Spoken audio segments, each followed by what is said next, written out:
Bienvenue dans Smart Bourse, votre émission quotidienne sur Bismart pour rester à l'écoute des marchés chaque soir en direct à 17h du lundi au vendredi. Si vous nous suivez en live sur bismart.fr ou sur vos box à la télévision et en replay bien sûr à retrouver là aussi sur bismart.fr ou encore en podcast sur l'ensemble de vos plateformes préférées. Au sommaire de cette édition ce soir, la semaine qui démarre avec beaucoup d'hésitation et on peut le comprendre chez les investisseurs globaux. On voit néanmoins des indices actions sans grande tendance aujourd'hui, mais qui vont réussir à clôturer sans doute dans le vert.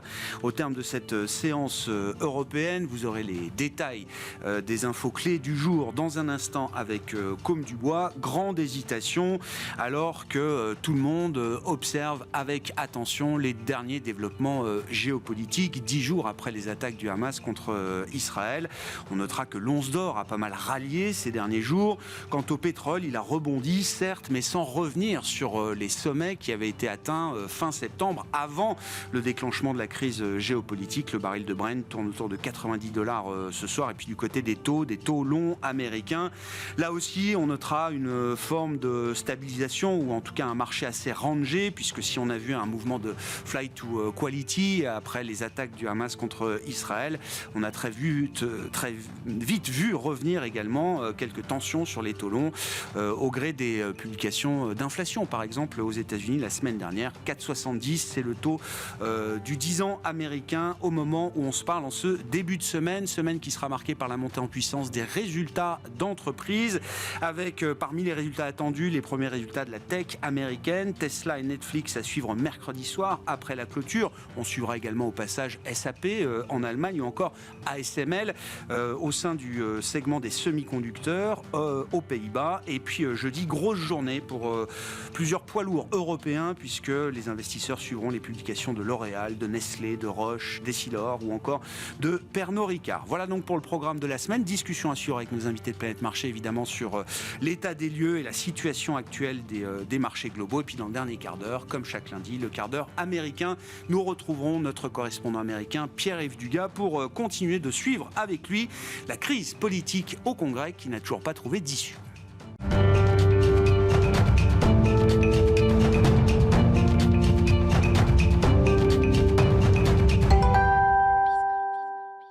Mais d'abord, avant d'entamer notre discussion de marché, les infos clés du jour, justement sur les marchés, c'est Tendance mon ami et c'est avec Côme Dubois.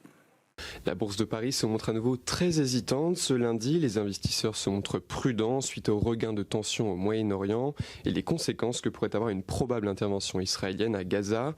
Du côté des valeurs, Atos peine à se stabiliser. Aujourd'hui, le titre a bondi de plus de 22% au début de matinée, avant de plonger et de marquer un plus bas historique. Les investisseurs n'ont semble-t-il pas été rassurés par la démission de Bertrand Meunier, président du conseil d'administration du groupe. Son départ fait suite à des critiques émises depuis plusieurs semaines par des actionnaires minoritaires à propos du projet de cession de la filiale Tech Foundations au fonds EPEI, détenu par Daniel Kretinsky, par ailleurs propriétaire de Bismart. De son côté, Carmat progresse jusqu'à 12% au cours de la séance. Le groupe a annoncé une augmentation de capital de 7 millions d'euros. Avec plusieurs de ses actionnaires financiers historiques, le groupe estime cependant qu'il devra obtenir environ 50 millions d'euros de financement supplémentaire pour couvrir ses opérations et ses investissements jusqu'à la fin octobre 2024. Tendance mon ami, chaque soir, le résumé de la séance avec Côme Dubois dans Smart Bourse sur Bismart.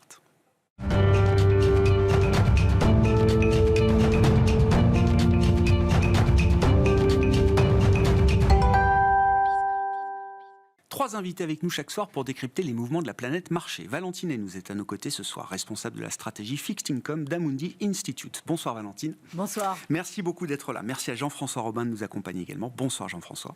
Bonsoir à tous. Vous êtes directeur de la recherche de Natixis et Gilles Etcheberry-Garay à nos côtés également ce soir. Bonsoir Gilles. Ravi de vous retrouver, vous êtes président et directeur des investissements d'Elcano Asset Management. Un mot quand même de ce risque géopolitique remonté d'un cran. Bon, c'est une dimension avec laquelle les investisseurs ont malheureusement l'habitude de naviguer. Il faut prendre en compte un risque de crise peut-être plus marqué aujourd'hui au Moyen-Orient depuis 10 jours et les attaques du Hamas contre Israël. Jean-François, le marché a évidemment bien identifié que le pétrole était sans doute le vecteur de propagation de cette crise aux marchés globaux, à l'économie mondiale en général. 10 jours après, Quel est l'état des lieux qu'on peut dresser sur le plan du marché, sur le plan du risque économique? Quels sont les enseignements qu'on retire à ce stade de l'augmentation du risque géopolitique? Moi, je trouve ce qui est frappant, c'est en tout cas qu'il n'y a pas beaucoup de primes de risque mis par les marchés sur l'événement. On a finalement des actions qui sont plus hautes qu'avant les attaques du Hamas, des taux qui sont un peu au prou là où ils étaient, et un pétrole à $2 près qui n'a pas bougé, quoi. Donc il y a un peu d'or, un peu de volatilité. Tout le monde se dit, la volatilité, tout le monde rajoute systématiquement l'indice de la peur, le fameux VIX, est remonté à 20. À 20, on est quand même très très proche quand même de sa moyenne historique, donc il n'y a pas de quoi écrire à maman non plus là-dessus. Il n'y a pas de gros crainte ou d'aversion au risque finalement. Il n'y a pas de rupture. Non, voilà, le marché joue le fait que ça va sans doute être long, mais qu'il n'y a pas de conséquences durables là-dessus. Donc en fait, on calque un petit peu ce qui s'est passé sur la plupart des gros événements terroristes ou des gros événements de ce type, même si évidemment il n'y a pas de comparable à chacun de ces événements, on ne peut jamais comparer les choses, mais c'est un peu cette idée qu'on retrouve la tendance préexistante assez rapidement. Est-ce que c'est crédible ou pas? C'est certain qu'on sent bien qu'Israël va sans doute intervenir au sein de la bande de Gaza, que ça risque d'être long, que ça risque d'être très dur à tout point de vue, et qu'on va avoir évidemment une petite crispation avec l'Iran qui va sans doute augmenter. On peut avoir une mise en place d'un deuxième front du Hezbollah, sans doute encouragé par l'Iran. Donc on sent bien que ce conflit, il n'est pas fini du tout. Maintenant, c'est vrai que vous avez 30% du pétrole qui vient du Moyen-Orient, mais est-ce que pour autant on va avoir un événement à la 1973? Le marché ne joue pas du tout ça. C'est vrai que c'est difficile d'imaginer quelque chose d'assez similaire à ce qui s'était passé à l'époque. Nous, typiquement, on remet une prime de risque, on ne change pas tellement la macro, ça ne va pas énormément jouer la macroéconomie. Et puis si vous voyez, on a fait des petits calculs, si vous mettez 10% de hausse du pétrole, bon, c'est 0,1 de croissance en moins, c'est pas non plus un truc de dingue pour la zone euro. Ça fait un peu plus d'inflation, un peu moins de croissance. Mais voilà, ça met une prime de risque sur le pétrole, ça change pas complètement le scénario. Ça tire le gaz avec lui, mais aussi pour d'autres raisons. Le gaz, il y a des raisons techniques, d'attaque peut-être russe du pipeline entre la Finlande et l'Estonie au même moment. Donc on peut se poser des questions.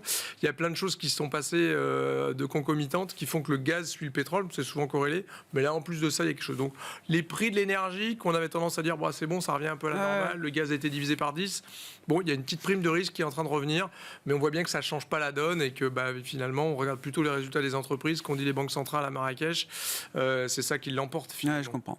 Bon, je rappelle sur le pétrole qu'avant la journée du 7 octobre, le pétrole venait de perdre 10% en ligne droite en quelques séances. Oui, exactement. On avait une grosse détente quand même du pétrole. Ce qui se passe, c'est là où, si on rentre un tout petit peu dans la technique, c'est que l'Iran produisait 3 millions de barils jour. Ouais. Et donc il avait tendance à remplacer dans le marché du pétrole les baisses qu'avaient décidé les Russes et les Saoudiens. Donc là, évidemment, avec la bienveillance américaine. Depuis plusieurs mois, l'Iran pouvait commercer son pétrole sur le marché. La petite crainte, c'est si ça se tend entre Israël et l'Iran, et soutenu par les États-Unis, Israël, c'est qu'on soit un peu plus regardant avec les barils iraniens. Moi, personnellement, je pense que les barils iraniens iront bien volontiers du côté de l'Est et que ce ne sera pas très grave. Bon, le Washington Post indique aujourd'hui que les États-Unis sont prêts peut-être à desserrer un peu les taux des sanctions sur un pays comme le Venezuela. Voilà. Pour faciliter aussi peut-être l'élection dans le pays et peut-être détendre, ou en tout cas apporter un peu de détente sur les cours du pétrole. Valentine, qu'est-ce qui a changé? Qu'est-ce qui n'a pas changé de votre point de vue? Encore une fois, donc on parle des taux avec vous, des marchés obligataires, des questions d'inflation ou de récession, j'en sais rien. Est-ce que c'est un événement qui peut accélérer un certain nombre de dynamiques économiques, macroéconomiques? Est-ce que ça peut prendre les investisseurs à contre-pied sur le thème de l'inflation?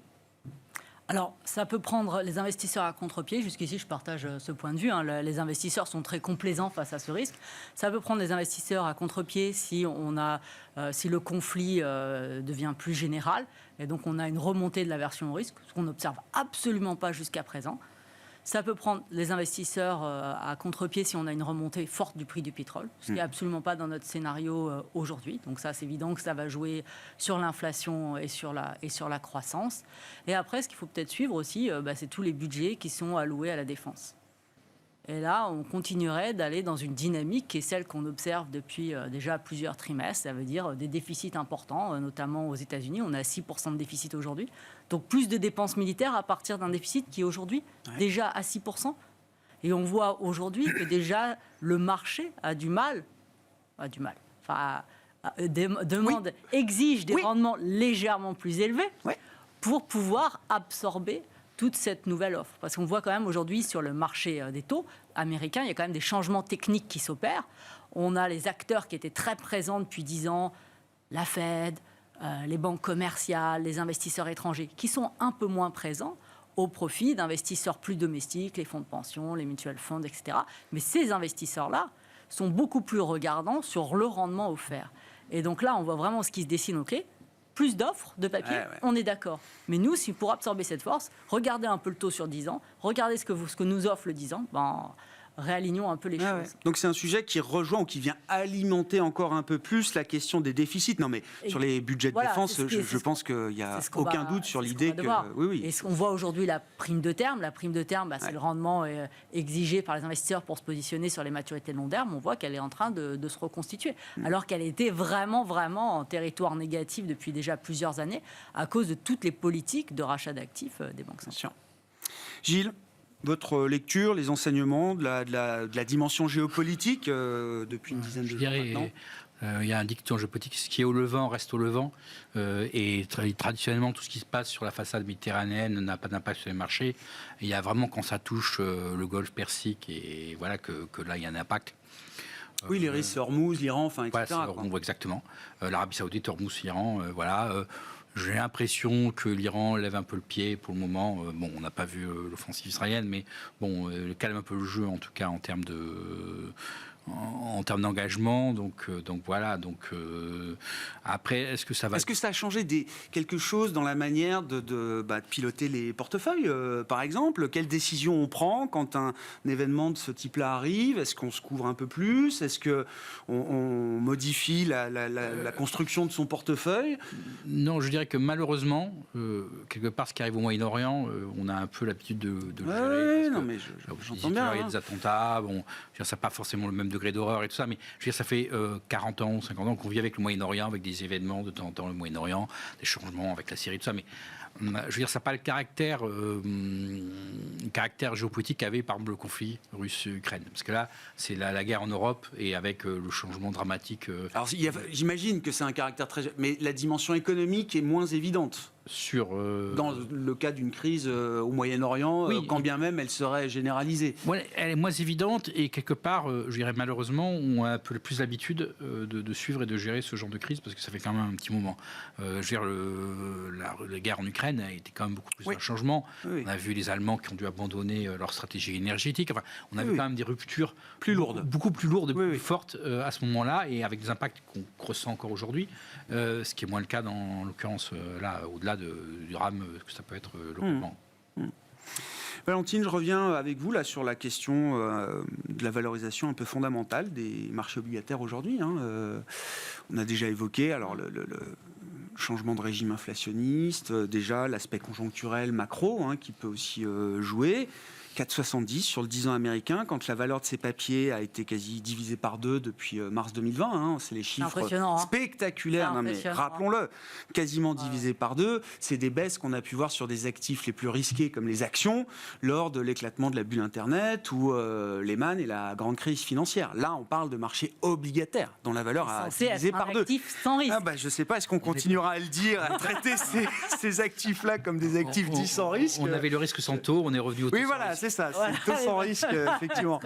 Non, mais quand le 10 ans américain ou le papier à 30 ans a divisé par 2, comment on regarde un peu fondamentalement les choses là aujourd'hui sur ces niveaux atteints Je pense que c'est important de prendre un petit peu de recul et d'allonger un peu les échéances de date sur nos graphiques. Et on voit qu'on est quand même revenu sur des niveaux de taux réels qu'on avait avant la grande crise financière, sur des niveaux de taux qu'on connaissait avant la grande crise financière. Il faut vraiment comprendre qu'aujourd'hui, on est en train de changer de régime. On est dans un environnement qui est on pense, va être légèrement plus inflationniste. Alors, il y a des grands débats là-dessus. On voit bien qu'on a des pénuries de main-d'œuvre. Est-ce qu'elles vont durer, pas durer? Quel rôle va jouer l'intelligence artificielle dans ces pressions inflationnistes? Mais on voit bien quand même que cette trajectoire de l'inflation, elle est beaucoup moins évidente.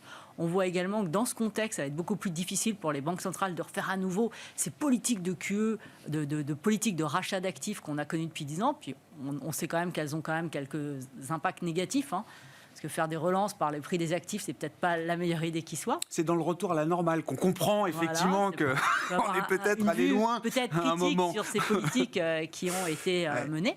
Mais il y a une chose dont on est sûr, c'est que les besoins de financement des États et des entreprises sont croissants.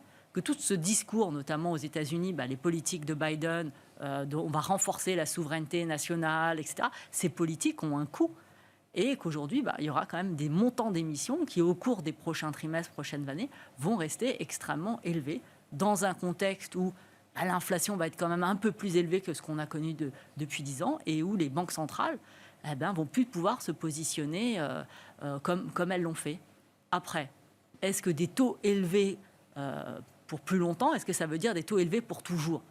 Alors moi, je serais un petit peu prudente quand même pour l'année prochaine, c'est-à-dire des taux réels sur ces niveaux-là, 2,3 sur le 10 ans aujourd'hui aux États-Unis, il y a un moment où ça va avoir quand même un impact sur l'économie américaine, surtout après une décennie de taux ultra bas, notamment, je trouve, sur les entreprises. Il y a beaucoup d'entreprises qui ont quand même pu survivre depuis 10 ans parce qu'on était avec des taux extrêmement bas, des coûts de financement très bas et des investisseurs qui étaient en recherche désespérée de rendement. Et ça, ce régime, il est quand même terminé et il va avoir un impact pour moi sur les entreprises, mais plus l'année prochaine. Il faut dire que les entreprises aujourd'hui sont sorties de la crise du Covid quand même avec des fondamentaux qui étaient très bons, et ça, il faut quand même le rappeler, du cash, peu de besoins de refinancement, des marges élevées, un coût moyen de la dette, ça c'est le résultat d'une décennie de taux bas extrêmement faible. Donc on a des entreprises, des fondamentaux qui sont bons. Donc cet impact des taux élevés sur l'économie, il est beaucoup plus long, surtout aux États-Unis, beaucoup plus long que ce à quoi on s'attendait, mais ça ne veut pas dire qu'il n'arrivera pas. Ouais, je comprends. Là-dessus, je pense qu'il faut être très méfiant. C'est pour ça que nous, on garde une récession pour l'année prochaine dans notre scénario sur l'économie américaine, parce que ce n'est pas parce que... C'est pas le moment d'évacuer cette idée, vous dites? Non, au contraire. Et je pense qu'on sera tenté, même si aujourd'hui on a des bons chiffres, oui. Mais ça ne veut pas dire que la solidité de l'économie américaine d'aujourd'hui n'est pas la garantie d'une économie américaine solide demain. Mais attention, il y a toujours des horizons. Non, mais bien sûr, mais attention à trop prolonger les lignes. Pour moi, on change de régime, mais ce changement de régime, à un moment, il va avoir un coût. Il va falloir un peu régler cette addition d'une décennie de politique monétaire ultra accommodante. Et est-ce que ça veut dire que 2024 sera l'année de l'obligataire?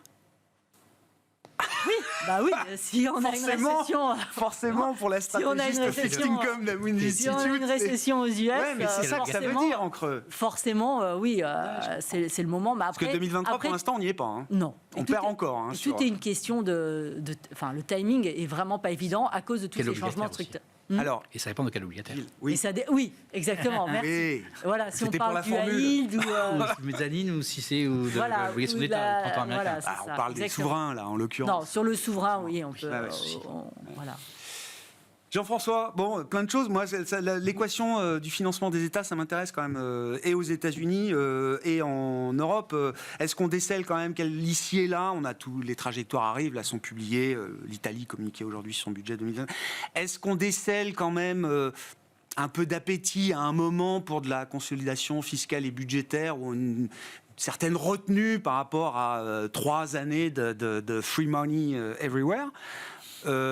Ou est-ce qu'il n'y a rien d'évident de ce point de vue-là? Et qu'est-ce que ça donne, du coup, pour l'équation de financement des États européens, américains en 2024? Alors moi, je crois qu'il y a vraiment une révolution copernicienne qui s'est passée depuis quelques années maintenant, finalement, depuis 2019. On commence maintenant, on peut parler de plusieurs années où, quelle que soit la crise, elle est amortie par la puissance publique. La bonne nouvelle pour la France et l'Italie et les pays européens en général, c'est que l'ensemble de la Terre fait la même chose. Donc la crise du Covid, nous, on a mis 13 points de PIB de dépenses publiques pour amortir le truc depuis la crise Covid plus la crise énergétique. La Chine, c'est 20 points de PIB. Les États-Unis, c'est pareil. On est sur du 15 points de PIB. Donc, tout le monde a fait à peu près la même chose. Donc, il n'y a pas de stigmatisation, etc. Mais en tout cas, ce qu'on retient, c'est quel que soit le type d'économie plus ou moins libérale, quel que soit le régime plus ou moins libéral aussi, en fait, tout le monde a un peu amorti. Donc, on est à un moment hyper keynésien de ça. Qu'est-ce que c'est que les prochaines transitions ? Évidemment, la transition digitale, elle sera plutôt privée. Mais les deux autres grandes transitions, il me semble que la transition énergétique comme la transition liée au vieillissement démographique, ce sera très prise en charge par la puissance publique. Encore une fois, sur la France, on parle, je pense qu'on est à peu près tous d'accord dans nos calculs, autour d'un petit 100 milliards par an, avec moitié public, moitié privé par an, juste pour la France. Voilà, donc c'est quand même dans la prochaine décennie, juste pour le grid électrique en Europe, il faut 80 milliards par an. Voilà, des ordres d'idées comme ça, juste pour le grid électrique, les tuyaux qui vont faire amener l'électricité d'un endroit à l'autre, juste ça. Donc on sent bien que tout ça, c'est des investissements publics hyper élevés qu'ils doivent faire. Maintenant, si on est un petit peu optimiste, on peut se dire que traditionnellement, les investissements dans les infrastructures ont plutôt un multiplicateur budgétaire positif. C'est-à-dire que vous mettez 1 euro, ça rapporte plus ça d'un vaut le euro. coup. Ça vaut le coup de dépenser. Voilà, si vous bossez dans les vaccins ARN, ça vous coûte moins cher que si vous faites rien et vous laissez tout le monde mourir. C'est un bon investissement. Voilà, donc c'est un bon investissement ces trucs-là. C'est pareil sur la transition énergétique. De toute façon, si on fait rien, on va tous mourir. Donc il faut absolument faire ça parce que si vous intégrez toutes les externalités négatives de pas faire ces investissements-là, ça coûtera beaucoup plus cher de lutter contre le dérèglement climatique dans 10 ans qu'aujourd'hui, etc., etc. Donc si vous ramenez tout ça, finalement, le coût de ça se justifie un petit peu plus. Après, il faut garder un petit peu les choses un peu froidement. C'est-à-dire que je suis assez d'accord avec c'est-à-dire, est-ce que les taux vont monter, vont baisser ? La réponse pour la soutenabilité de la dette publique, elle sera évidemment là. Quand vous regardez ce qui s'est passé sur 2022-2023, en fait, les dettes sur PIB baissent énormément. Oui. On parle de quasiment 25 points de dette sur PIB de moins pour la Grèce, 11 points de PIB de moins pour le Portugal. Merci l'inflation. Merci l'inflation. Merci l'inflation, merci la croissance, merci les taux réels qui étaient restés bas. Là, on le disait, les taux réels aux États-Unis, ils sont élevés. Toute la question, c'est est-ce que les taux réels vont rester élevés combien de temps longtemps ? Nous, typiquement, chez Natixis, on pense que la Fed va devoir baisser les taux assez vite. Peut-être même dès le premier trimestre. Parce que quand vous avez des taux à 5,5 et vous avez de l'inflation qui va être à peut-être moins de 3, vous pouvez baisser de 100 BP, vous restez toujours avec des taux réels positifs. Si c'est le taux réel que la Fed pilote, elle pourrait tout à fait avoir de la latitude pour ajuster son taux directeur en fonction de la baisse d'inflation. C'est évidemment, là, c'est un environnement hyper favorable à l'obligataire. C'est finalement un environnement qui est aussi plutôt gérable, manœuvrable par les États, si jamais les taux réels restent là. Le scénario alternatif à ça, c'est que si on a un cycle d'inflation beaucoup plus élevé, des hausses des salaires, une boucle prix-salaire, etc., et que les banques centrales sont obligées de laisser les taux élevés, là, on est sur un vrai souci. Ce qu'on voit quand même aujourd'hui, c'est que la boucle prix-salaire, on en a fait plein de gorges chaudes, etc., elle est nulle part. Y compris pas aux États-Unis, etc. Donc on la voit pas. Encore une fois, l'INSEE cette semaine nous dit on aura 5% d'inflation en France, 5% de salaire. Si on compare sur 2 ans, on est sur des salaires réels en nette baisse, quoi. Donc il n'y a pas de boucle prix-salaire. Bon, mais oui. Je comprends quand même que c'est challenging cette question du financement. Bien sûr. Mais si avec c'est le cas. En plus en Europe, je rappelle juste un retour d'un cadre budgétaire, alors théorique, plus que pratique, mais ça fait partie quand même des négociations. Je crois que c'était Bruegel qui montrait, si on prend à peu près les règles du cadre budgétaire tel qu'on les esquisse aujourd'hui, faire rentrer les États dans les 3%, les futures règles de déficit et en intégrant la dimension de dépenses nécessaires aux transitions, personne n'est dans les clous. Alors, je vais pas faire mon affreux. 3 pays dans le nord de l'Europe, quoi. Mon afro néo-keynésien, mais quand même, si vous regardez, est-ce qu'il vaut mieux être américain aujourd'hui ou allemand ? Finalement, les États-Unis qui ont mis plus de dépenses publiques sur la table, vous le disiez très justement, on était à 10% de déficit public en juillet, on va finir l'année autour de 6,5% sur l'année fiscale américaine de déficit. Qu'est-ce qui se passe avec les États-Unis ? Vous avez une consommation qui est 5 points supérieure à ce qu'elle était en 2019 aux États-Unis, elle est 2 points en dessous en Allemagne. Qu'est-ce que quand vous regardez le PIB américain, non seulement il a rattrapé son niveau de près 2019, mais il a rattrapé le niveau qu'il aurait été sans le Covid. En Allemagne, là aussi, c'est 2 points en dessous son niveau. Donc vous voyez, en fait, finalement, quand vous regardez ça, c'est pas si évident le match. Le match, il est pas si... C'est pas plié, quoi. Non, c'est pas plié. Ouais, alors Valentine et puis Gilles, bien sûr. Et ce qui est aussi impressionnant, je trouve, zone euro et US aujourd'hui, c'est le rebond des dépenses en investissement qu'on observe aux États-Unis, Ah bah oui. qui est grâce à la politique de Biden. Et là, je trouve, c'est plus simple. Mais alors, il y a de l'investissement aussi en France. Souvent, on ne dit pas assez ça, Oui, mais oui. l'investissement Mais en pas dans France, les mêmes, encore cette année où la croissance française fait 1, l'investissement fait 6. Donc, pour l'instant, ça investit encore dans les usines. On voit bien, nous, c'est dans les usines de capacité d'investissement, etc. Ça se voit dans les chiffres quand même, les gigafactories, etc. Ouais, on a des problèmes pour... Oui. Aux États-Unis, c'est parabolique, la courbe des dépenses. Oui, bien sûr. Mais encore une fois, quand vous regardez les montants, c'est 300 milliards aux US d'annoncés sur 10 ans. Ouais. Quand vous regardez ce qui se passe sur l'ensemble de l'Europe, c'est pas si loin dans les montants. Après, j'avais un chef d'entreprise qui disait en 18 mois, le crédit d'impôt, vous le touchez aux US. Nous, c'est un peu France 2030, ça prend plus de temps. Gilles, sur ces considérations, moi, ce qui m'intéresse, c'est comment vous vous positionnez là, sur ces marchés obligataires, entre le marché américain, le marché européen, les questions de finances publiques, de dépenses devant nous, et peut-être un début de stress du marché par rapport à ces niveaux de dette et d'endettement. Déjà, je pense que ce sont des rêves de dépenses publiques qui sont actés finiront dans l'inflation. Il n'y a plus aujourd'hui de parti politique pour défendre l'ordre qu'on a eu dans les années 2010, où en fait on avait une politique monétaire très laxiste et des politiques budgétaires très rigoureuses. Les républicains ont complètement viré leur cutie budgétaire, les conservateurs, Osborne a été oublié, en plus ça sera probablement les travaillistes. Donc aujourd'hui, à part un peu les Allemands qui restent, c'est vraiment les derniers dans le fort de l'orthodoxie budgétaire, donc il n'y a plus d'appétit pour la consolidation, nulle part. Et donc il est probable que ce sera plutôt l'inflation qui, dans les 10 ans qui va solder tout ça. Bon. Ça, c'est le premier point. Après, il y a quand même un point important par rapport à l'écart. Ça ne plaît pas pour des taux qui baisseraient beaucoup. De toute façon, nous, on a une vision en vague. Si on regarde des années 70, il y a une première vague d'inflation, il y a une correction, et il y a une deuxième vague d'inflation avant que Volcker & Co. explique l'inflation. Et genre, nous, on a un scénario qui est assez similaire de première vague, probablement récession et autres qui calment, mais que les banques centrales vont refaire du QE.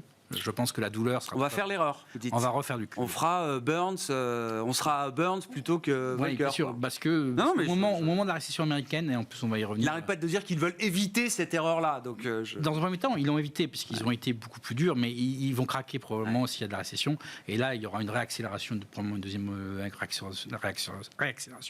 L'inflation. Parce qu'il y a un phénomène quand même qu'on n'a pas cité, ou enfin qu'on a évoqué très brièvement, c'est qu'on a une expérience, je veux dire, ça fait 5 ans qu'on fait des expériences macroéconomiques sans ampleur. On a fait le Covid, on a payé les gens à ne pas travailler, donc on l'a payé, l'économie l'a rattrapé puisqu'on a fait de l'inflation, ce qui n'a pas été produit, on a retrouvé cette forme d'inflation 2 ans plus tard. Et là, il y a une expérience américaine qui est assez unique, c'est faire de la relance budgétaire dans une économie qui est chaud bouillant, qui a 6%, qui va faire plus de croissance nominale que la Chine. C'est un déficit historique en période de non-récession et de paix. On n'a jamais vu ça. Et c'est une expérience dont on ne connaît pas encore les tenants et les aboutissants. Parce qu'on a fait le QE, on voit maintenant que c'est pas terrible. On a fait le Covid en disant ce qui était probablement la solution. On a fait 10-15 points de PIB, mais on voit que derrière, on a eu inflation d'abord production, puis après de consommation. Là, on fait de la relance en plein boom. Et j'ai peur que, ça mette une contrainte sur les banques centrales de monter les taux plus qu'elles n'auraient dû le monter, objectivement. On n'attendait pas la banque centrale à 5 ans, voilà. Et derrière, le risque, c'est qu'on ait un phénomène de manque ou quelque chose à un moment où derrière, on a un problème sur le marché de l'emploi américain qui finisse par émerger. Parce qu'on voit déjà, ça commence à être un peu sur l'immobilier. Le cycle américain est un cycle immobilier. C'est quoi un problème sur le marché du travail américain ? Sur l'immobilier, aujourd'hui, on a un phénomène dans l'immobilier, par exemple, qui est très intéressant, puisqu'il n'y a pas de transactions, et les gens sont allés construire des usines à la place de construire des maisons. Oui. Mais les usines, je veux dire, c'est des éléphants blancs. On voit, comme TSMC, l'usine en Arizona n'est pas rentable. C'est-à-dire que l'usine de TSMC en Arizona n'est intéressante si un jour la Chine attaque Taïwan. Parce que sinon, ils produisent beaucoup moins cher, beaucoup mieux les micros. Oui, mais c'est le prix de la sécurité, ça. Oui, mais le prix, c'est la nouvelle doctrine de politique économique dans un certain nombre de pays. On appelle ça souveraineté, indépendance, ce que vous voulez, mais ça a un prix. C'est plus la rationalité de la mondialisation complètement fluide et permanente. Ça, je faisais à ce moment, on disait la santé, elle n'a pas de prix, mais elle a un coût. Et là aussi, c'est pareil. Et il y a des coûts qu'on porte parce qu'aujourd'hui, c'est finançable. mais qui ne seront pas peut-être finançables dans 2 ans. Peut-être que dans 2 ans, TSMC, s'ils n'ont pas des aides, leur usine gigantesque dans l'Arizona, Ils la fermeront. Oui. Et ils diront, voilà, vous savez quoi, je produis à Taïwan, c'est mieux, c'est moins cher, et c'est plus efficace pour tout le monde. Et donc, on a quand même, aujourd'hui, on lance ce genre d'éléphant blanc, à mon sens, qu'on risque de payer en 2024-2025, parce qu'on est passé quand même d'une abondance d'épargne très forte post-2008, à aujourd'hui, après Covid, après tout ça. Ça se rééquilibre. Et bien oui, c'est la montée. Et un besoin d'investissement gigantesque. La montée des taux d'intérêt réels montre ça. Et je pense Il y a un rééquilibrage épargne-investissement qui est en train de se mettre en place. Et on fait moins de spéculation, plus d'investissement. Je veux dire, on ne va pas plus financer les choses comme, je sais pas, Uber, où on a laissé 80 milliards de dollars de cash disponible. C'est des choses qui étaient finançables il y a 10 ans parce qu'il y avait trop d'épargne et pas assez d'investissement. Là, aujourd'hui, on est entre les transitions énergétiques, démographiques, on est sur des besoins gigantesques d'investissement, donc d'épargne, donc une rémunération positive de l'épargne. Donc ça veut dire qu'il y a un moment, il y a des arbitrages qui vont être faits entre savoir si on fait plus d'énergie et moins de souveraineté à travers les chips, ainsi de suite. Et donc, pour revenir au marché immobilier, donc on a eu un mystère de l'immobilier américain, puisque effectivement, avec les taux de mortgage, d'hypothèque à 7%, on n'a pas de récession de l'immobilier américain pour le moment. On n'a pas détruit d'emplois dans ce secteur. Voilà. Et parce que les gens sont quand ils construisent des usines. Ça va tenir un moment, mais à un moment, derrière, le marché est complètement bloqué sur l'immobilier résidentiel. Donc ces gens-là vont revenir, une fois qu'ils ont fini leurs usines, et là, ils n'ont plus rien. Donc là, on risque d'avoir un moment, un décalage assez fort sur l'emploi, avec toutes les munitions budgétaires en particulier qui auront été épuisées. Je comprends. Et le risque de contre-coup, comme on a eu un contre-coup après le Covid, je veux dire, quelque part après le Covid, que ce soit en Chine ailleurs, on avait l'impression d'avoir inventé la machine perpétuelle d'économie. On a vu ce que ça a donné. Ça a donné de l'inflation qui est revenue et des taux qui ont décollé en l'espace de 2 ans. Tout le monde est surpris. Je veux dire, c'est quelque chose qui est pour moi la liaison est assez naturelle. Et je suis d'accord qu'il y a un changement de cycle, où on est passé d'un cycle d'abondance, surabondance de l'épargne, à un cycle où maintenant on manque d'épargne. Du point de vue des taux, qu'est-ce que ça veut dire sur le plan de l'investissement pour vous, Gilles ? Je veux dire que, les taux d'intérêt réels et les taux d'intérêt sont supérieurs sur la décennie. Et donc, ça veut dire, et quelque part, l'ajustement n'est pas fini. Et je pense particulièrement à nos amis du private equity et de l'immobilier de nos côtés. Ils pensent, c'est fini, ils peuvent oublier les taux qui reviennent. Et donc, il y a un moment, il va falloir repricer les choses. Quand il faudra matérialiser un certain nombre de refinancements ou de nouveaux financements, il y a des murs de là, la morsure prendra réellement. Ah oui, il y a des murs de financement qui arrivent en 2025-2026. Après, comme je dis, nous, on a une vision qui est en vague. Et que probablement la récession, et Bidenomics, c'est le fait de faire... Il y a un an, 100% des économies sur Bloomberg donnaient une récession en 2023. Après, quand vous avez 6%, et en plus, on a parlé tout à l'heure, l'efficacité keynésienne est quand même beaucoup plus importante. Les multiplicateurs ont été beaucoup plus importants. Donc, quand vous faites 6% de déficit... c'est dur d'avoir une récession. Ça a été prouvé, je dirais, quasi scientifiquement. N'empêche que maintenant, on les a Alors, moins par la Grèce, moins par certains pays, mais... Oui, mais la Grèce, c'est la consommation. C'est un peu différent. Ça dépend ce qu'on fait avec l'investissement. Voilà, si on fait de l'investissement ou si on fait de la consommation pure et dure. Si on achète des Porsche Cayenne ou si on construit des usines... Donc, une fois qu'on a démontré que là, la récession était impossible aux États-Unis cette année... Non, mais elle peut être l'année prochaine. Et on arrive à... Donc, nous, on est quand même aussi... On n'achète pas de taux pour le moment, parce qu'on est toujours... on a un changement de régime inflationniste. Donc, généralement, le pic des taux a lieu après la baisse des taux de la Fed. Et qu'on a acté que la Fed sorte disent, maintenant c'est bon, on baisse les taux, il y a une récession. Voilà. Donc, on est dans l'obligataire. Après, je ne suis pas certain que la baisse obligataire sera aussi importante que ce qu'on a eu avant, parce que probablement, les banques centrales vont être tentées de remettre la machine, de remettre un jeton, et voilà, les pressions inflationnistes ne seront pas très loin derrière. Je comprends. Donc on aura plutôt une vague, une baisse l'année prochaine, obligataire l'année prochaine, et après on est... Vous Axier, c'est non, mais surtout si on reste... en termes de cycle, c'est quelque chose qui vous parle. D'accord, oui, surtout si on considère qu'on reste dans une économie de pénurie. À un moment, on va voir l'impact de ces taux réels sur l'économie. Il faut quand même garder à l'esprit à présent que jusqu'à présent, les entreprises ont été que peu touchées par ces taux réels, parce que les besoins de refinancement étaient faibles et qu'elles avaient du cash. Et même chose pour les ménages. Je compléterai sur le marché de l'immobilier américain, qui est quand même incroyable, qu'il ait résisté comme ça, avec des taux mortgage à 7%. Mais si on regarde le bilan des ménages américains, il est très très peu sensible aux hausses de taux, parce que les ménages américains, ils sont endeettés 15-20 ans, taux fixe, alors qu'en 2008, on avait 20% de taux variables, et qu'ils ont gentiment refinancé leurs prêts immobiliers pendant la période de Covid à des taux ridiculement bas. et que maintenant, en moyenne, le taux mortgage, il est à 3,6. Puis il y en a une bonne partie des propriétaires qui n'ont plus de remboursement de mortgage, qui sont exactement, délivrés de leur emprunt immobilier exactement. aujourd'hui. Donc, les hausses de taux ont pour l'instant peu impacté les entreprises et les ménages américains. Sur les marchés de crédit, je voulais bien avoir là aussi votre lecture de ce qui se passe aujourd'hui. On a beaucoup parlé de spread encore très serré. Vous avez parlé du bilan des entreprises. On est toujours dans ce phénomène-là, ou est-ce qu'il y a des débuts d'écartement qui peuvent laisser entrevoir la possibilité d'un retournement Avoir certains noms qui s'écartent, mais globalement, on reste aujourd'hui sur des spreads qui sont très serrés et qui, pour moi, notamment sur les noms les moins bien notés du high yield, ne rémunèrent pas le risque pris par les investisseurs. D'accord. On va faire très simple. Donc il y a de la complaisance là, ce que vous décrivez. Il y a de la complaisance. Pour l'instant, il y a eu aussi des facteurs techniques qui étaient quand même qui ont soutenu le marché, avec peu d'émissions sur les marchés, que ce soit aux US ou en zone euro, ce qui ont permis de tenir les spreads. Mais on s'attend à avoir des écartements de spreads sur ces noms en 2024. Si je reviens au souverain, Italie, c'est le... Tout le monde remet le nez dessus, évidemment. Oui, mais ça fait bien le lien avec ce que tu viens de dire. Oui, justement. Les spreads de crédit, alors c'est pareil, aux US, sur le high yield, on est sur des taux de défaut effectifs de 5%. C'est des trucs qui, historiquement, ne sont pas du tout élevés.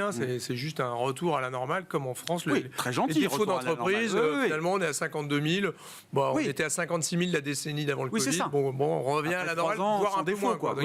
Ce qui est impressionnant, c'est qu'aux États-Unis, donc on est à 5% de taux de défaut sur la yield. Il y a un an, on était à 1,5. Donc ça va vite, L'effet hausse des taux, quand même. Mais voilà, on voit qu'ils se peignaient tout nus, encore une fois, etc. Sur l'Italie, c'est un petit peu pareil. On a toutes ces questions sur les taux. Est-ce qu'ils restent élevés? Est-ce que on voit le budget italien de ces derniers jours qui sort, etc., qui est en discussion. Maintenant, on revient toujours à la même idée. C'est-à-dire que si les banques centrales rebaissent les taux assez vite, les murs de la dette de 2025-2026, on aura oublié ça. Moi, je pense que le risque, je ne suis pas complètement d'accord. Moi, j'ai une vision un tout petit peu différente sur les âges. Je ne crois pas du tout à un retour du QE. Moi, ce qui m'inquiète plus, c'est le risque inverse. C'est-à-dire qu'en fait, que les banques centrales rebaissent assez vite. Moi, je serais prêt à parier que 80% des grandes banques de l'OCDE vont baisser les taux l'année prochaine. Donc, le 2024, c'est baisse des taux. Ouais. Donc, grosso modo, c'est baisse des taux. Ouais. Et donc, si vous prenez ça et le fait que l'inflation baisse, qui redonne du pouvoir d'achat, etc., vous pouvez rapidement, je serais assez d'accord, moi, plutôt pour voir un rebond des croissances. Moi, la croissance française, c'est pas ce qu'on prévoit, on la voit à 1,2. Mais si vous avez un tout petit peu moins d'épargne des Français l'année prochaine et un peu plus de conso, on peut imaginer une croissance à 2. Enfin, c'est pas un scénario qui est central, mais c'est pas impossible. Et est-ce qu'on n'a pas les ferments de ça avec des salaires réels positifs, avec ce que je veux dire, c'est que moi, je crois pas à ce que les banques centrales fassent un peu cette erreur voilà. Et donc, je pense qu'elles vont baisser un peu les taux. Sauf accident spécifique, peut-être aussi. C'est le cas d'un accident spécifique. D'accord. Bon. Ah oui, d'accord. Ils montent très vite, mais ils vont baisser très lentement, je pense. Oui, mais moi, je pense qu'il faut une erreur. Ils n'ont jamais fait de soft landing.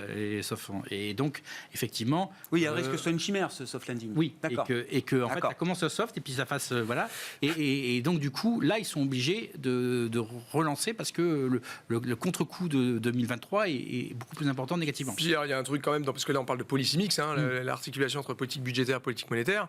Là, on voit bien des choses que vous disiez très bien tout à l'heure. On avait des taux très bas et de politique budgétaire. On a complètement changé de policy mix.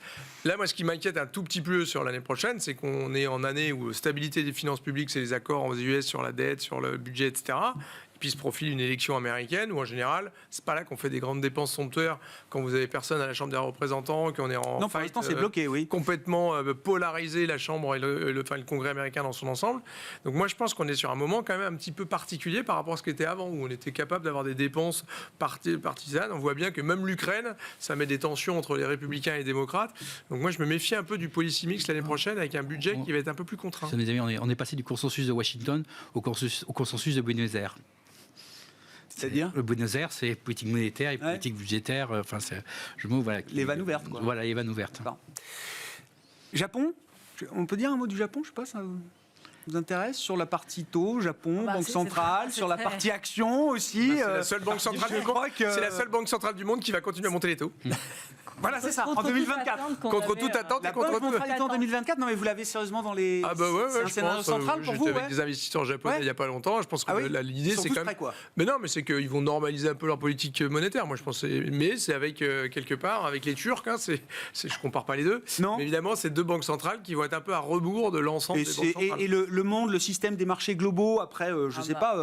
pas, combien de temps de taux négatifs, de QE forever au Japon, déboucler des positions comme ça, c'est... Je vais au Japon la semaine prochaine. Je ne répondrai plus. vous leur posez la question, oui. Mais ce que je peux vous dire, c'est que macroéconomiquement, en tout cas, le Japon va bien en ce moment. Hein. Ça mais se c'est passe bien, pas mal du tout, c'est hein. pour ça qu'on en parle. Non, mais est-ce qu'il y a Donc, un truc fondamental qui est en train de se passer?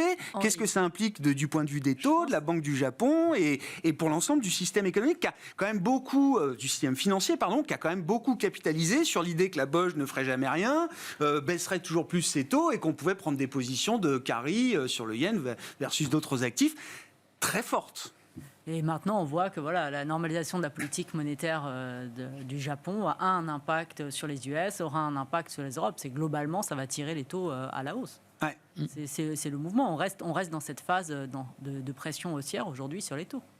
Vous aussi, vous imaginez que la Banque centrale du Japon bougera et sortira à un moment de ces taux négatifs Pour l'instant, oui, ça c'est notre scénario. D'accord, Qu'elle ok. va commencer à normaliser sa courbe et qu'elle puisse aussi remonter ses taux. Ouais. Et ne pas oublier que c'est le plus gros investisseur traditionnellement avec la Chine ces dernières années, treasuries américaines. Donc vu que les Chinois ont vendu 400 milliards de titres américains, que les Saoudiens ont baissé Si de le JB est à 1% ou 1%, de leurs réserves en dollars, si en plus les Japonais ah bah, se mettent à les vendre, ça va devenir un peu plus compliqué les coûts de refinancement moyens de la dette américaine, c'est sûr. Le Japon a eu un pouvoir diversifiant cette année Oui, dans les allocations.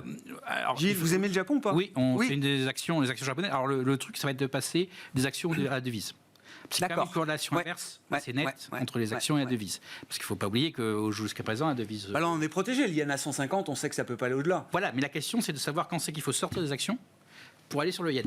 D'accord. Parce que si la politique de la BOJ donc monte ses taux, il y a un moment où le yen, qui est quand même la devise, une des devises... Forcément, ça fait souffrir les actions. C'est ma question. Moi, j'ai déjà vu les actions européennes monter de concert avec l'euro. Parfois, Oui, il y a sûr. des phases où La dernière la fois, corrélation peut être positive. Tout à fait. La dernière fois, on a vu ce moment des trois flèches quand Oui. que le Premier ministre, à l'époque, on avait eu la devise et les actions. Mais le soufflet était retombé assez vite. Hein. Concernant le Japon, on a quand même 25 ans de contre-pied derrière déception. nous. Voilà. Donc, non, il y a pour le moment une corrélation très forte négative entre devises et actions. Qui a encore été cette année eu. Donc nous, on commence à acheter du yen, D'accord. et sortir un peu de la contrepartie. Donc, c'est plus sur la devise que vous espérez sur la devise, il y a un changement. rentabiliser le thème japonais que sur les actions désormais. La Banque du Japon, le consensus va changer. 2, c'est une devise, en cas de problème, a tendance à monter, puisqu'il y a des rapatriements forts. Donc, et 3, elle n'est pas chère historiquement, et par rapport au yuan voisin.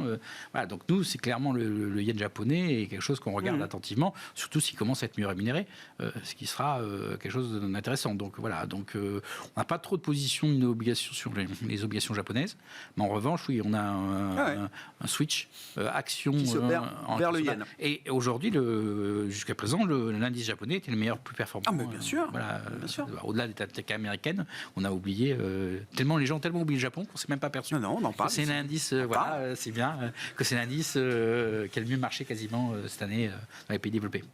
Dans les années 80, ça pesait 40% des 49, indices mondiaux. 49% du MSCI au plus haut. Et on en est tombé 80. à 5. Le 29 décembre 90, ouais. Et on est tombé à 5% aujourd'hui. Voilà. Dans le poids des indices. Oui, du MSCI monde. Pour un pays G7, rappelons-le quand même. Ouais, c'était le plus important. 30 secondes encore pour compléter la logique d'investissement qui vous anime aujourd'hui chez Elcano. Oui, cash is back. D'accord. Donc Okay. ça, c'est, ça n'a voilà, pas changé depuis la dernière fois, je crois. Non, mais on a eu un mois de septembre qui nous a... Oui. Non, après, il y a quelques petites choses. On a toujours le réal brésilien, avec aussi une D'accord. devise et des taux très intéressants, le yen... des petites choses sur les actions foncières et bancaires, enfin l'Europe, voilà, pas de tech américaine, Non.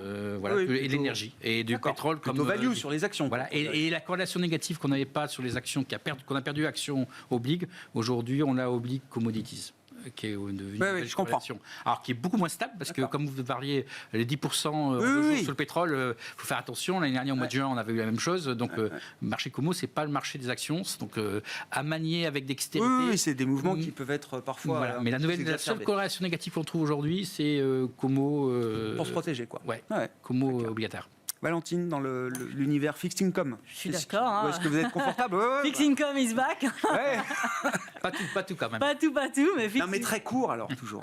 Très alors, court. Sur le court, oui, mais après, je pense qu'on va arriver au bon moment où on va pouvoir commencer à ajouter de la duration. Peut-être que ce n'est pas forcément tout de suite, mais quand même, on va commencer. On est quand même proche aujourd'hui de la fin du cycle de hausse de taux des banques centrales. Après, l'IG, l'investment grade, aujourd'hui, les noms bien notés, surtout si on a un investisseur en rendement. Je trouve qu'aujourd'hui, ils offrent un rendement extrêmement intéressant.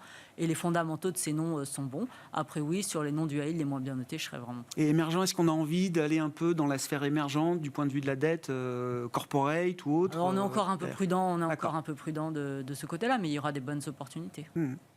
Jean-François, pour conclure avec vous. Pour conclure, oui, sur les marchés d'échange, moi je suis d'accord que c'est vraiment le différentiel de taux qui joue. Donc sur le yen, on voit bien que ça va être favorable. Sur l'euro, moi je pense que ça va être favorable l'euro parce que la Fed va plus facilement baisser ses taux plus vite que le reste du G7 et même le reste du monde. Donc finalement, c'est bon pour les devises émergentes, c'est pas très bon pour le dollar. Une des devises qui va souffrir sans doute, c'est quand même aussi le yuan, parce que c'est une des rares banques qui va continuer à baisser ses taux pour soutenir son économie. Là, ils ont un policy mix très ajusté là-dedans. Ouais, sur l'échange, moi je jouerais ça, je jouerais le marché obligataire qui va... Ouais, on est, moi je pense, au cap, au plus haut des taux. Et sur les actions, quand vous avez des actions, une telle concentration de performance dans les indices actions américaines, à mon avis, l'économie américaine ralentit quand même assez fortement l'année prochaine, avec une année électorale, une consommation qui va être beaucoup plus compliquée une fois que l'épargne est dépensée. Je jouerais moins les cycliques, je jouerais plus les thématiques. Et là, faut surfer la vague du renouvelable, tout le monde en fait. Faut profiter de l'IRA tant que Trump est pas là. Donc allons-y. Au bas. L'IRA, à mon avis, c'est gravé dans le marbre. Ira pas. Non, mais Trump, je veux dire, je vois pas Trump revenir sur l'IRA. Il dit qu'il reviendra dessus. Il dit qu'il reviendra dessus. Simplement, c'est que les Texans, Biden disait qu'il reviendrait sur plein de choses. Voilà. C'est pareil. Le Texas dit que non à l'IRA, c'est celui qui utilise le plus. L'essentiel des investissements se font dans les États républicains. Exactement. Oui, c'est pour ça. Il a verrouillé politiquement le truc. Les républicains peuvent plus dire non à l'IRA. Donc voilà, c'est une vague qu'il faut surfer partout. Merci beaucoup à vous trois d'avoir été les invités de Planète Marché. Valentine Hénouz, Amundi Institute, Jean-François Robin, Natixis et Gilles Etcheberry-Garay, Elcano Asset Management.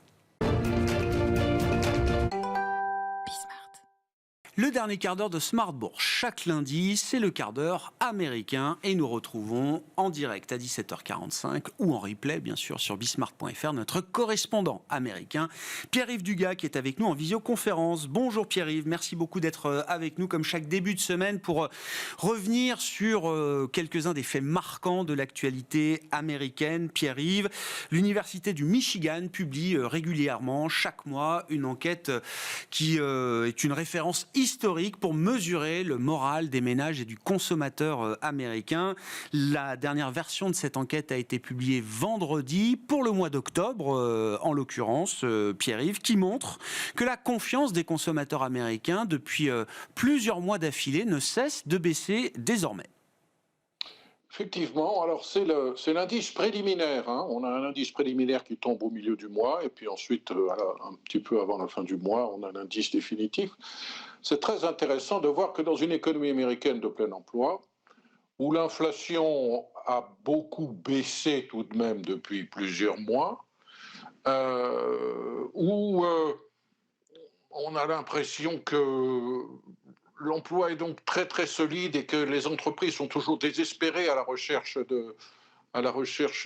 d'emploi, où l'essence a baissé, puisque depuis un mois l'essence baisse aux États-Unis, et bien malgré cela, l'indice de la confiance des Américains a nettement chuté mi-octobre. On est retombé au plus bas depuis 5 mois, et c'est le 4e mois consécutif de recul. Donc en soi, ce mouvement est intéressant, mais il est d'autant plus intéressant qu'il est paradoxal parce que, par ailleurs, les circonstances économiques ne semblent pas conformes à une telle rechute du moral des Américains. Il se passe quelque chose. Alors, méfions-nous de la volatilité de l'indice de la confiance des Américains. Cette confiance est affectée par de multiples facteurs. À noter toutefois que cette chute observée mi-octobre est antérieure à la crise du Proche-Orient, antérieure à la prise d'otages américains au Proche-Orient, et que les choses peuvent continuer donc de se dégrader, ne serait-ce que de ce point de vue émotionnel. Là, un autre indice intéressant, nous parlions à l'instant de l'IRA et de la politique de Joe Biden, mais la popularité de Joe Biden, et en dépit de toute la campagne qu'il mène sur les Bidenomics, il est autour de 39% d'indice de popularité et son impopularité est à 54%. Donc il se passe quelque chose. Qu'est-ce que ça peut être? Alors il y a plusieurs pistes évidemment. Je pense qu'une des pistes les plus évidentes, c'est qu'on sort de 30 ans d'inflation très faible et que les Américains, on a beau leur dire que ça va mieux, à part vous et moi et quelques autres professionnels de l'information économique, quand on veut savoir s'il y a de l'inflation, on regarde les chiffres. L'Américain moyen, quand il veut savoir s'il y a de l'inflation, il regarde les prix des choses qu'il achète tous les jours. Ces prix-là, parfois, baissent un petit peu, c'est le cas de certains produits alimentaires depuis quelques mois, mais ils sont très très loin de retrouver leur niveau antérieur à la pandémie et les Américains s'étaient habitués à payer le lait autour de 3,50 $ le gallon. Un gallon, c'est 3 litres 38. Et le lait, aujourd'hui, il est encore à 4,40. L'essence a baissé depuis un mois, c'est vrai, mais l'essence reste 30 à 40% au-dessus de ce qu'elle était avant la pandémie. Quand on va au restaurant, on se rend compte que les prix des menus ont considérablement augmenté. En gros, pour faire simple, pour parler de la restauration rapide, on a un burger aujourd'hui au prix où on avait le burger, les frites et la boisson. Les Américains se souviennent de ça, c'est imprimé dans leur tête, leurs habitudes de consommation ne se sont pas adaptées encore à ces nouvelles circonstances, d'autant que, n'oublions pas le plus important, l'ajustement du pouvoir d'achat n'a pas été suffisant pour une grande partie des Américains. Donc je pense que nous avons là quelques pistes qui peuvent permettre d'expliquer ce paradoxe qui n'est pas satisfaisant. Un dernier point, je crois qu'il faut mentionner et qui ne doit pas faire plaisir à la Réserve fédérale. Dans le cadre de cette enquête bimensuelle relative à la confiance des Américains, on leur pose des questions sur leurs anticipations inflationnistes. Eh bien oui, les anticipations inflationnistes des Américains, mi-octobre, se détériorent, c'est-à-dire que les Américains anticipent une inflation qui va progresser. Et le changement est assez net par rapport à la mi-septembre, puisque maintenant, il table sur 3,8% d'inflation dans un an, contre 3,2% il y a un mois. Il se passe quelque chose qui n'est pas bon. À suivre, effectivement, alors qu'on est à 13 mois maintenant de l'élection présidentielle américaine. Et sur le plan politique, qu'il n'y a toujours pas de speaker à la Chambre des représentants au sein du Congrès. Pierre, ça commence à devenir un peu inquiétant et peut-être même d'ailleurs que les marchés pourraient à un moment se crisper quand même sur cette situation de vide politique au sein de la Chambre des représentants, au sein du Congrès. Depuis le 3 octobre, il n'y a plus de speaker. Une minorité de 8 frondeurs trumpistes se sont alliés à la totalité des élus démocrates de la Chambre des représentants pour démettre Kevin McCarthy. Et depuis, on ne trouve pas de remplaçant à Kevin McCarthy. Kevin McCarthy a dit qu'il n'était pas candidat à sa propre succession, encore qu'il a laissé la porte ouverte. Et puis tout à l'heure, je l'écoutais, il a annoncé qu'il allait voter pour Jim Jordan. Alors Jim Jordan est celui qui va tenter aujourd'hui peut-être dans les prochaines heures de se faire élire par l'ensemble de la Chambre. Le problème, c'est que Jim Jordan, il lui faut 217 voix pour être élu Speaker, et il n'est pas certain d'avoir la totalité des voix de son propre camp. Rappelons que les démocrates ont 212 voix, 212 sièges à la Chambre des représentants, les républicains en ont 221.